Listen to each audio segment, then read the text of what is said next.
Welcome back. Now, two men at the heart of the ongoing China spy row have been questioned for the first time over why the trial of two alleged Beijing spies collapsed. The Director of Public Prosecutions, Stephen Parkinson, and the Deputy National Security Advisor, Matthew Collins, who was the sole witness for the government in the trial, have both been questioned by the Joint Committee on National Security Strategy this evening. Well, our Security and Defence Editor, Deborah Haynes, was watching that committee, and as you can see, is with us in the studio. And we all have spent weeks trying to work out what has gone on here, and it still doesn't feel like the jigsaw pieces are fitting. What did you take away from this committee meeting? Yeah, and actually, fortunately, the two men didn't appear side by side because they obviously both disappointed that the case collapsed.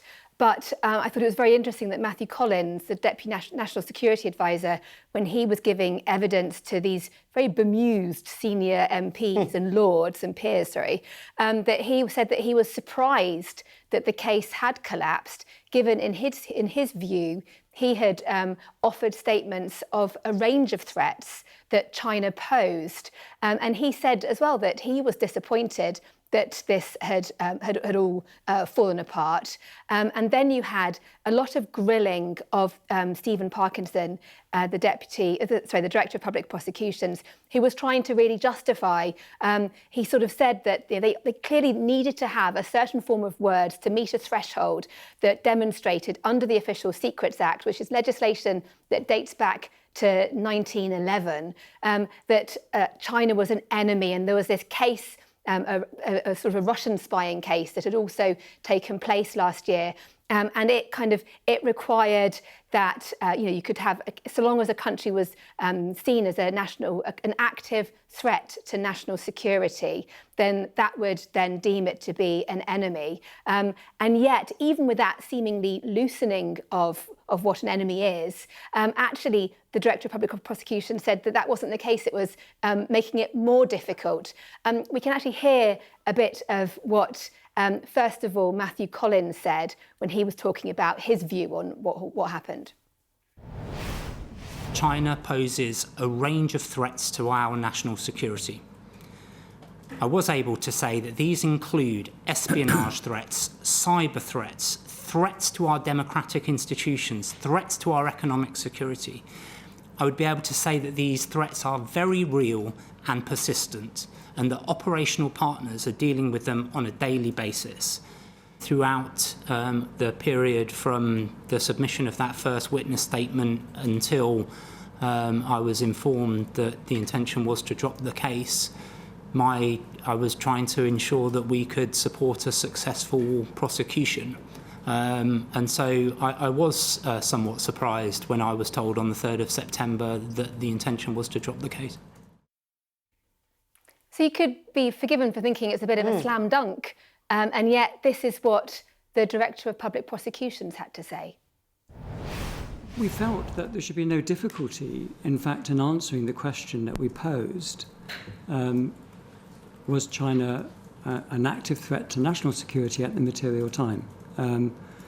We thought that would be evidence that could be given relatively easily, but it turned out to be a sticking point. What you can't do as a prosecutor is tell people what to say. You can only obviously ask questions, but we did put a lot of effort into it, and yes, we did feel disappointed and frustrated. Well, Deborah's still with us. I'm going to bring in Stephen and Gillian as well.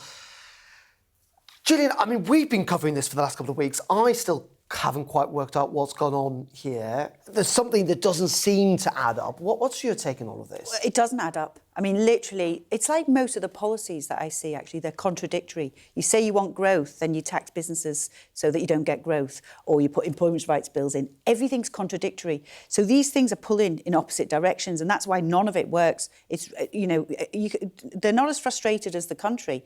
Literally, everything they touch seems to not work. But just in terms of this, though, I mean, who seems to have mucked up here in your sense? Is it the Director of Public Prosecution, who has just not managed to get this to trial when he said he would? Or is it, do you think there has been political interference? Because it doesn't seem that there's actually much evidence that there's been political interference. I don't know, and that's why, this scrutiny is actually required, because there's been this sort of air war, right, of everybody sort of blaming each other. The DPP blaming the Prime Minister, saying he didn't do something. So I actually do not know, but what I do see is incoherence, and that is what's common in many of the things we talked about tonight, and actually many of the things that have gone wrong in the first 14 months of the government. Yeah, look, as a sitting member of Parliament, I take it very seriously that someone's able to come into Parliament and allegedly spy. I'm not sure I need to use the word allegedly in this context. It seems so obvious. You've got a guy who perhaps could and should have been the leader of the Conservative Party. You've got Alicia Kearns, who is a very formidable member of Parliament, with people passing information to China to all intents and purposes. And the word incoherence is one which I think cuts through all of this, because I've never been quite sure where the government stands in relation to China. And perhaps that's reflected in the confusion about who has responsibility here stems from, because the Conservatives banned Huawei from operating their 5G digital network in the UK in the last Parliament, but yet everyone can drive around in a MG car and connect their 5G smartphone to a Chinese-made vehicle. We've got the Labour government who are trying to suggest, I think, that this was the fault of the Conservatives, but yet won't offer a decision in relation to some massive potential Chinese investment into these isles. And I think that incoherence and that lack of clarity from them feeds into the public domain, and perhaps into members of Parliament as well, where we're sitting there going, well, you tell us. You're the ones who have got access to all this information. You tell us, is China a threat? Do you regard it as an enemy? And if so, what are you doing about that? And how do we change our way of life? Well, we're going to pick up on that. I mean, we should obviously state that the two men involved in this have denied any wrongdoing, and they've not, even faced a trial. So they are innocent until proven guilty. But in terms of this, Deborah, I think at the moment it's compete, challenge and cooperate is the kind of mantra of the government when it comes to China, which I think, as Stephen was alluding to, is as clear as mud. I mean, what does that even mean?